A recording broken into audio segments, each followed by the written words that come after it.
See you on the other side. How Yuga Labs is bringing its billion-dollar business into the Metaverse. Greg Solano and Wylie Aronow certainly didn't set out to create a $4 billion empire when they launched their Bored Ape Yacht Club NFT collection less than 2 years ago. Now, with the support of their community and a brand new CEO, they're setting their sights on the Metaverse. If you've been on Twitter over the last 2 years, you've likely come across an influencer or celebrity sporting a Bored Ape Yacht Club profile picture, PFP. The colorful cartoon ape non-fungible tokens, NFT, have become something of a cultural phenomenon since launching in April 2021, functioning as a status symbol for collectors of the 10,000-piece digital art collection. Though some may roll their eyes at the collection's lowbrow art style and fervent worship among the Twitterdegents, the project combines several novel concepts, including publishing a roadmap, minting at a fixed price, introducing long-term utility and handing intellectual property, IP, rights to holders, that transformed the NFT market and became the blueprint for new projects. It has also spawned 2 successful offshoot projects, Bored Ape Kennel Club and Mutant Ape Yacht Club, and has grown from an NFT collection to an entire ecosystem, complete with its own decentralized autonomous organization, DAO, cryptocurrency and a soon-to-be-launched gamified metaverse platform called Otherside. To understand BAYC's success is to understand the leadership team behind it and the blockchain technology company, Yuga Labs, that powers all of its endeavors. Originally conceived by close friends Wylie Aronow and Greg Solano, who called in an A-team of college friends and childhood connections to bring the project to life, Yuga Labs has grown its staff to 110, expanded its portfolio of brands to include NFT projects CryptoPunks and Meebits, and was valued at $4 billion earlier this year following a $450 million funding round. On December 19, the company announced that former Activision Blizzard president and chief operating officer Daniel Alegre would be stepping in as its new CEO, bringing with him expertise in gaming that will help merge all of Yuga's passionate collector communities and shift its focus toward building an immersive Web3 world. That's the ultimate for us, Aronow told me during an interview at the Institute of Contemporary Art in Miami, where the startup founders were celebrating CryptoPunk number 305 being placed next to an Andy Warhol portrait on the wall of the museum.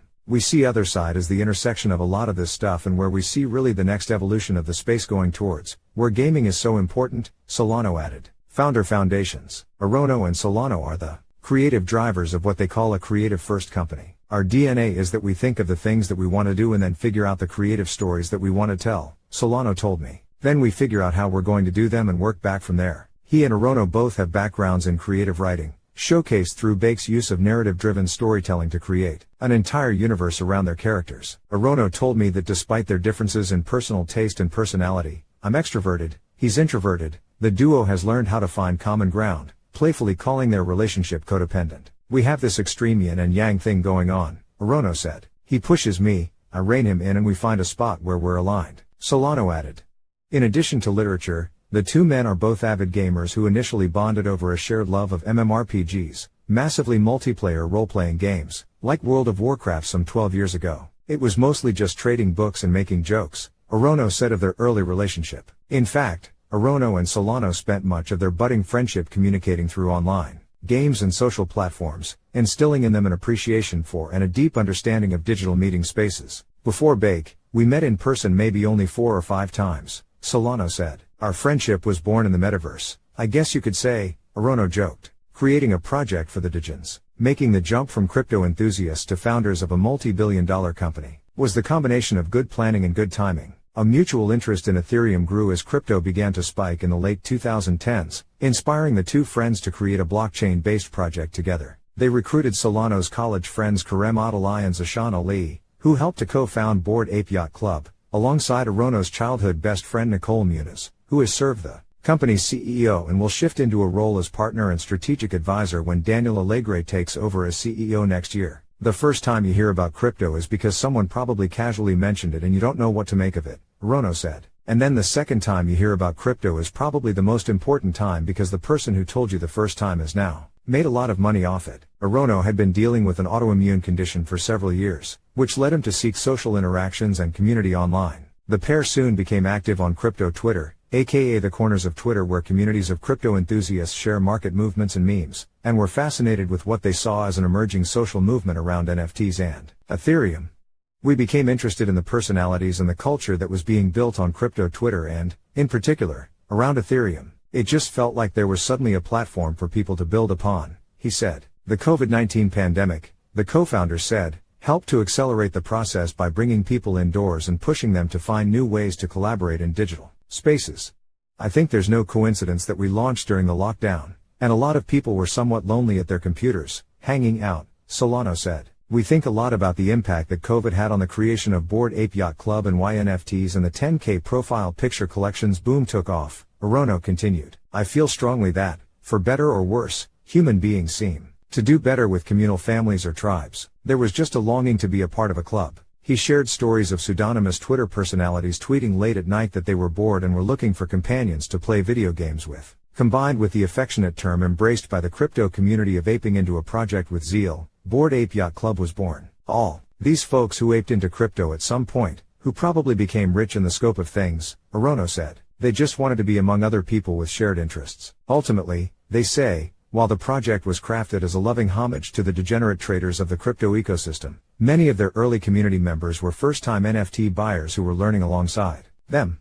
There came this moment, where we realized that we were building it for ourselves rather than for anyone else, said Aronow, scaling for growth. It wasn't long before fine art purveyors, celebrity collectors and crypto millionaires swarmed to collect what had become one of the most sought-after NFT projects to date. According to OpenSea, BAYC has done 699,831 ETH, about $844 million at the time of publishing, in total trading volume since launching, which doesn't even count their offshoots the Bored Ape Kennel Club and Mutant Ape Yacht Club NFTs. This year, Yuga Labs also acquired several legacy NFT projects, including CryptoPunks, Meebits and 10KTF, propelling the company forward in ways the two co-founders say they weren't initially prepared for. For a long time we were a small team, like in January of this year we were still 11 people, said Solano. We held on to being a very small, nimble team for maybe too long. Yuga Labs has released the IP rights of its collections to its holders, allowing NFT characters to be used on branding for food trucks, TV shows and music groups. This has created new revenue streams for holders and has fostered more brand loyalty. We always talk about how we build the scaffolding for everyone else to sort of build on the story, said Aronow. At this year's Ape Fest, the brand's annual music and networking festival for BAYC holders, Solano shared that it felt like almost everyone we met was building in space or was leveraging their IP, bringing their community to the other side. In recent months, the two co-founders have been looking for ways to merge the narratives of all of their NFT brands into one shared ecosystem.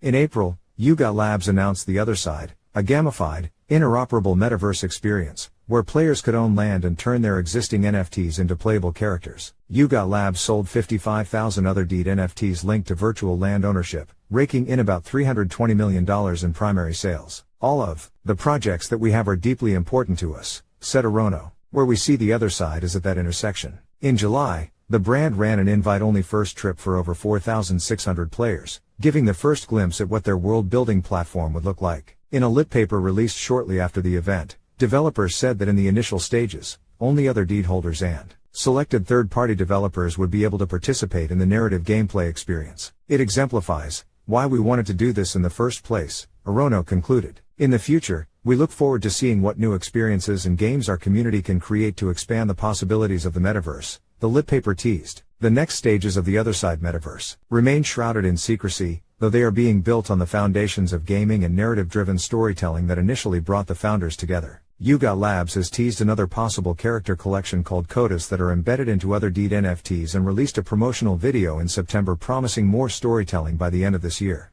Beyond an expansion of their brand, Aronow views the metaverse as a concept representing nebulous determinism that might be a sort of like an endpoint for the internet. If we're going to start truly inhabiting digital spaces around the clock, what does that look like? Is it going to feel egalitarian? Is it going to feel interoperable?